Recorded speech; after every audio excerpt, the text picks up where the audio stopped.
اللہ کے نبی نے سوچا اور حضرت علی سے فرمایا مٹاؤ رسول اللہ،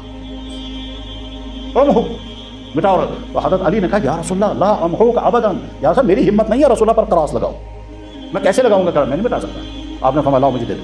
چنانچہ آپ نے لیا، رسول اللہ کا لفظ آپ نے کاٹا اور اس کے بعد لکھا لکھو یہ ایگریمنٹ ہو رہا ہے بٹوین محمد ابن عبداللہ اور قریش مکہ کے درمیان۔ اگر اللہ کے نبی علیہ السلام اس وقت یہ کہتے کچھ بھی ہو جائے رسول اللہ نہیں کٹے گا، تو نہ وہ کہتا ہے معاہدہ نہیں ہوگا، معاہدہ نہیں ہوگا تو جنگ بند نہ ہوتی، جنگ بند نہیں ہوتی تو یا تو یہیں سے واپس جائیں گے تو احرام اتارے بغیر، اور وہ خوش ہو جاتے ہم نے واپس کر دیا، اور آگے جاتے تو جنگ ہوتی، اور آگے جاتے جنگ ہوتی نہیں معلوم ہے کون کون شہید ہو جاتا، عمرہ ہو پاتا نہیں ہو پاتا، اللہ کے نبی کو کیا تکلیف پہنچتی کیا نہ ہوتا کچھ نہیں معلوم۔ اللہ کے نبی علیہ السلام نے سوچا میں وقتی طور پر رسول اللہ کا لفظ کاٹنا مان رہا ہوں، مانوں گا تاکہ آئندہ تاریخ کے ہر صفحے پر رسول اللہ آ جائے گا۔ جناب رسول اکرم صلی اللہ علیہ وسلم مدینہ شریف سے مکہ مکرمہ آ رہے ہیں عمرہ کرنے کی نیت سے۔ آپ کے علم میں تھا کہ شاید مکے والے ہمیں مکے شہر میں داخل نہیں ہونے دیں گے، لیکن چونکہ ہم نے خواب دیکھا ہے لہذا جائیں گے۔ چنانچہ اللہ کے نبی علیہ السلام مکہ کے قریب حدیبیہ کا مقام پر پہنچے جو 10-12 کلومیٹر کے فاصلے پر ہے۔ مکے والوں کو پتہ چل چکا تھا کہ مدینے والے عمرہ کرنے کی نیت سے آئے ہیں، ہم ان کو اندر نہیں آنے دیں گے۔ آپ نے یہ سوچا کہ بجائے اس کے کہ ہم ایسے ہی چلے جائیں اور وہاں ٹکراؤ ہو جائے، ان کے ساتھ پہلے بات چیت کریں گے۔ چنانچہ سفارت شروع ہو گئی، افراد بھیجنے شروع کیے تاکہ ان کو سمجھائیں۔ اسی میں حضرت عثمان غنی رضی اللہ عنہ کو بھی بھیجا گیا تاکہ ان کو جا کے سمجھائیں کہ بھائی دیکھو لڑائی کا کوئی مسئلہ نہیں ہے، لڑائی تو وہاں چل رہی ہے جہاں چل رہی ہے، وہ تو جنگ بدر بھی ہوئی ہے، جنگ احد بھی ہوئی ہے، جنگ خندق بھی ہوئی ہے، جنگیں چل رہی ہیں۔ اس وقت ہم صرف عمرہ کرنے کے ارادے سے آئے ہیں، ہم کھانے کا بار جائیں گے، عمرہ کریں گے اور واپس نکل جائیں گے، اس لیے آپ راستے میں مت آؤ۔ مکے والوں نے کہا یہ ہماری تو ناک کٹے گی، آپ کو کیسے ہم آنے دیں گے، مکہ ہمارا، کھانا کعبہ ہمارا۔ یہ غلط کہنا تھا ان کا، لہذا ہم نہیں آنے دیں گے، ہماری شان کے خلاف ہے یہ برداشت، اور اگر آنے کی کوشش کی تو یہاں سے تلواریں سامنے آئیں گی، یعنی آپ ہوں گے احرام میں، اور احرام میں بال نہیں کاٹ سکتے، احرام میں ناخن نہیں کاٹ سکتے، تو حملہ کیسے کریں گے یا دفاع کیسے کریں گے، اور یہاں سے تلواریں سامنے آئیں گی، تو آپ احرام کی حالت میں ہوں گے جہاں سے تلواریں سامنے آئیں گی، لہذا یہ غلطی مت کریں، آگے بتائیں۔ اب اللہ کے نبی علیہ السلام کو سمجھانے کی پوری کوشش کر رہے ہیں لیکن وہ نہیں مانے۔ حضرت عثمان غنی کو بھیجا گیا، انہوں نے وہاں لمبی سلیب حدیبیہ کا واقعہ بہت مفصل واقعہ ہے، مجھے اس میں سے ایک نقطہ بتانا ہے۔ مکے والوں نے سوچا کہ بھائی ہم ان کو روکیں یہ بھی ٹھیک نہیں ہے، کیونکہ تمام اقوام اگر آ رہی ہیں، تمام قبائل اگر یہاں آ رہے ہیں، ہر ملک کے لوگ اگر خانہ کعبہ آ رہے ہیں تو ان کو بھی آنے کا حق ہے۔ جب ہم کسی اور کو نہیں روکتے تو ان کو کیوں روکیں گے؟ دوسرے لوگ آتے ہیں اپنی مرضی کے مطابق، کیا کیا وہ عمرے کرتے ہوں گے وہ کرتے ہوں گے، یہ بھی آئیں گے تو کیوں روکیں گے ہم انہیں؟ لیکن ساتھ میں جو ان کو ضد تھی، جو نفرت تھی، جو عناد تھا، وہ کہتا تھا نہیں سوال ہی نہیں پیدا ہوتا، ہم ان کو آنے دیں گے، اس مخمصے میں تھے۔ اس بیچ میں صورتحال یہ ہو گئی کہ حضرت عثمان غنی کے متعلق غلط خبر مشہور ہو گئی کہ انہوں نے مکے والوں کو شہید کر دیا۔ تو اللہ کے نبی علیہ السلام نے جو ہی سنا کہ عثمان جن کو میں نے بھیجا تھا سمجھانے کے لیے انہوں نے ان کو شہید کر دیا، تو اللہ کے نبی علیہ السلام نے صحابہ کرام کو جمع کیا، فرمایا بھائی دیکھو اگر یہ بات صحیح ہوئی کہ عثمان کو انہیں شہید کر دیا ہوگا پھر عہد کرو، پھر تو موت و زندگی کا فیصلہ ہوگا، پھر یا وہ رہیں گے یا ہم رہیں گے، اور واپس نہیں جائیں گے یا لاشیں گریں، یعنی عہد تو بیعت ہو گئی موت پر۔ مکے والوں نے جب سنا کہ یہ تو ایسی بیعت ہو گئی وہاں، انہوں نے تو ایسا طے کر لیا کہ اب جائیں گے نہیں ہم واپس کسی حال میں، اگر عثمان کو انہیں شہید کر دیا ہوگا تو خانہ کعبہ میں خون گرے گا ہماری وجہ سے، تو تھوڑے پریشان ہو گئے۔ انہوں نے کہا بھائی کوئی بات ہونی چاہیے۔ چنانچہ وہاں سے ایک وفد آیا، پھر دوسرا وفد آیا، پھر تیسرا وفد آیا، آتے گئے گفتگو ہوتے، بہرحال آخر میں نتیجہ کہاں پہنچا کہ مکے والوں کی طرف سے جو ڈیلیگیشن آیا اس کا سربراہ تھا، اس کا نام تھا سہیل ابن عمر۔ تو بات چیت کے دوران اللہ کے نبی نے فرمایا دیکھو بھائی ہم عمرے کے ارادے سے آئے، احرام باندھ کر آئے، واپس نہیں جا سکتے، تم لوگ کہتے ہو ہم کسی حال میں اندر آنے نہیں دیں گے، تو حل کیا نکلے گا اس کا؟ بہذا اس گفتگو میں آپ نے فرمایا ایک کام کرتے ہیں، تمہاری اور ہماری جو جنگ چل رہی ہے جنگ ہم ختم کر دیں گے۔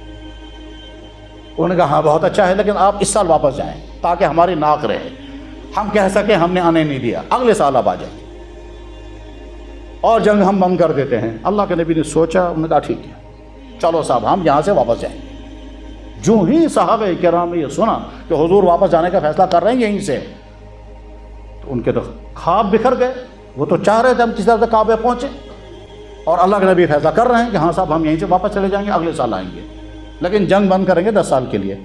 بہرحال لمبی گفتگو ہونے کے بعد آخر میں طے ہو گیا، کیا صاحب جنگ بند، 10 سال کے لیے ایگریمنٹ کرتے ہیں، معاہدہ کرتے ہیں، ناجنگ معاہدہ، آپ اس سال واپس جائیں گے، آپ قربانی کے جانور لے کر آئیں یہیں ذبح کر دیں، اگلے سال آپ عمرہ کرنے کے لیے آئیں گے۔ تو اسی پر معاہدہ اور بھی چند دفعات تھی۔ صحابہ کرام میں سے کسی کا ذہن آمادہ نہیں تھا اس کے لیے، لیکن حضور کے سامنے بات بھی نہیں کر سکتے تھے۔ بہرحال استعداد چل رہا تھا۔ حضور نے سوچا کہ اگر ہم اس سال واپس جائیں گے، ہے یہ بڑی ناگواری کی چیز کہ ہم جہاں پہنچ کر واپس جائیں، احرام باندھ کر کے آئیں اور جانور لے کر آئیں، وہ ذبح ہم یہاں کریں گے، کرنے سے وہ خانہ کعبہ کے بعد جا کر قربانی کے جانور راستے میں ہمارے صحابہ کرام کا ذہن آمادہ بھی نہیں اس کو قبول کرنے کے لیے۔ یہ صورتحال حضور کے سامنے تھی، مگر ساتھ میں یہ بھی سوچ رہے تھے کہ اس کے نتائج کیا نکلیں گے آگے۔ بہرحال وہ ایگریمنٹ بیٹھ کر لکھا جا رہا ہے، لکھو جی۔ حضرت علی رضی اللہ عنہ کو حضور نے فرمایا لکھو بسم اللہ الرحمن الرحیم۔ تو اس نے کہا یہ کیا لکھا آپ نے بسم اللہ الرحمن الرحیم؟ ہم نہیں مانتے بسم اللہ، آپ سیدھے لکھو وہ جو آج تک ہم لکھتے تھے۔ فرمایا چلو وہی لکھو۔ اگلا جملہ ھذا ما قاضہ محمد رسول اللہ، یہ فیصلہ ہو رہا ہے محمد رسول اللہ اور مکے کے کفار کے درمیان۔ اس نے کہا کیا لکھ رہے ہیں آپ محمد رسول اللہ؟ ہم آپ کو رسول اللہ مانتے ہی نہیں۔ اگر ہم آپ کو رسول اللہ مانیں گے تو پھر آپ کا جھگڑا ہی ختم ہو گیا۔ آپ نے دستاویز میں اپنا یہ رسول اللہ کیوں لکھا آپ نے؟ ہم نہیں مانیں گے۔ حضور نے فرمایا میں تو رسول اللہ ہوں۔ اس نے کہا ہم تو نہیں مانتے آپ کو رسول اللہ، اگر آپ مٹائیں گے رسول اللہ تو ٹھیک ہے، نہیں تو کوئی معاہدہ نہیں۔ اب اللہ کے نبی نے سوچا اگر معاہدہ نہیں ہوا تو نتیجہ کیا ہے؟ ہم آگے جائیں گے تو جنگ ہوگی، واپس جائیں گے تو بغیر عمرے کے جائیں گے، تو یہ صورتحال بھی مشکل ہو، یہ بھی صورتحال بھی مشکل ہو۔ اور اگر میں نے رسول اللہ کا لفظ کٹوا دیا تو میں تو رسول اللہ ہوں، تو کیا کرنا چاہیے؟ اللہ کے نبی نے سوچا اور حضرت علی سے فرمایا مٹاؤ رسول اللہ، امحو، مٹاؤ۔ تو حضرت علی نے کہا یا رسول اللہ لا امحوک ابدا، یا صاحب میری ہمت نہیں ہے رسول اللہ پر کراس لگاؤں، میں کیسے لگاؤں گا کراس؟ میں نہیں مٹا سکتا۔ آپ نے فرمایا لاؤ مجھے دے دو۔ چنانچہ آپ نے لیا رسول اللہ کا لفظ، آپ نے کاٹا اور اس کا لکھا لکھو یہ ایگریمنٹ ہو رہا ہے بٹوین محمد ابن عبداللہ اور قریش مکہ کے درمیان۔ اگر اللہ کے نبی علیہ السلام اس وقت یہ کہتے کچھ بھی ہو جائے رسول اللہ نہیں کٹے گا، تو نہ وہ کہتا ہے معاہدہ نہیں ہوگا، معاہدہ نہیں ہوگا تو جنگ بند نہ ہوتی، جنگ بند نہیں ہوتی تو یا تو یہیں سے واپس جائیں گے تو احرام اتارے بغیر، اور وہ خوش ہو جاتے ہم نے واپس کر دیا، اور آگے جاتے تو جنگ ہوتی، اور آگے جاتے جنگ ہوتی، نہیں معلوم ہے کون کون شہید ہو جاتا، عمرہ ہو پاتا نہیں ہو پاتا، اللہ کے نبی کو کیا تکلیف پہنچتی کیا نہ ہوتا، کچھ نہیں معلوم۔ اللہ کے نبی علیہ السلام نے سوچا میں وقتی طور پر رسول اللہ کا لفظ کاٹنا مان رہا ہوں، مانوں گا، تاکہ آئندہ تاریخ کے ہر صفحے پر رسول اللہ آ جائے گا، جہاں ایک صفحے پہ کٹے گا آگے تاریخ پر آ جائے گا۔ آپ نے کہا چلو بٹاؤ۔ حضرت عمر کو برداشت نہیں ہوا یہ سب۔ خیر اس کے بعد پھر معاہدہ ہو گیا، دستخط ہو گئے، آپ واپس جائیں۔ حضور نے بابا کرو جی سارے جانور یہیں ذبح کرو، احرام کھولو اور واپس چلو۔ صحابہ بہت دکھی دل کے ساتھ واپس جا رہے ہیں، کسی کی طبیعت آمادہ نہیں، ہم کیوں واپس گئے؟ ہم تو آئے تھے عمرہ کرنے کے لیے، ہم ان کا کیا کرنا تھا ہمیں؟ اس راستے میں آیت نازل ہو کہ انا فتحنا لک فتحا مبینا، آپ کو بہت بڑی فتح مل گئی۔ تو کہ صحابہ سمجھ نہیں پا رہے اس میں فتح کہاں ہے۔ بہرحال پہنچے حضور واپس مدینہ، اکثر صحابہ غمزدہ۔ اس وقت اللہ کے نبی ان کو بشارت سنائی، بھائی دیکھو مسجد قباء میں جا کر 2 رکعت نماز پڑھو، ایک عمرے کا ثواب۔ وہاں تو عمرہ قبول ہوگا یا نہیں ہوگا، یہاں اگر تم نے مسجد قباء میں 2 رکعت نماز پڑھی مقبول عمرے کا ثواب۔ بس صحابہ کرام دڑا دڑ مدینہ طیبہ سے آدھے گھنٹے کے فاصلے پر مسجد قباء 2 رکعت نماز پڑھی، عمرے کا ثواب۔ آج تک عمل جاری۔ بہرحال اب جب نبی علیہ السلام مدینہ طیبہ پہنچے تو حضور نے سوچا جنگ معاہدہ ہو گیا ہے، 10 سال کے لیے جنگ بند ہے، کوئی حملہ نہیں ہوگا، مکے والوں کی طرف سے حملہ نہیں ہوگا، کوئی قوم اب حملہ آور نہیں ہوگی، ہم بالکل آزاد ہیں۔ لہٰذا اب دیکھیے نمبر 1 دنیا کے تمام بادشاہوں کو اسلام قبول کرنے کی دعوت، جو سوچ بھی نہیں سکتے تھے پہلے۔ نمبر 2 عرب کے تمام قبائل کو اسلام قبول کرنے کی دعوت، جو جا بھی نہیں سکتے تھے پہلے سارے علاقوں میں۔ تمام قبائل کے لوگ وفود در وفود مدینے آنے لگے، یہاں تک کہ مکے کے لوگ آ کر مدینہ آ کر دیکھتے تھے مدینے کی سوسائٹی، مدینے کی ریاست، مدینے کا نظام حکومت، وہاں کا ماحول، اس کو دیکھنے کے لیے مکے کے لوگ آ رہے ہیں، تو وہاں کے لوگ بھی آ رہے ہیں۔ تمام عرب قبائل ملاقاتوں کے لیے آنے لگے، اور ساتھ میں اللہ کے نبی کے مقابلے میں دشمن خطرناک کھڑا تھا، وہ تھا خیبر کی یہودی۔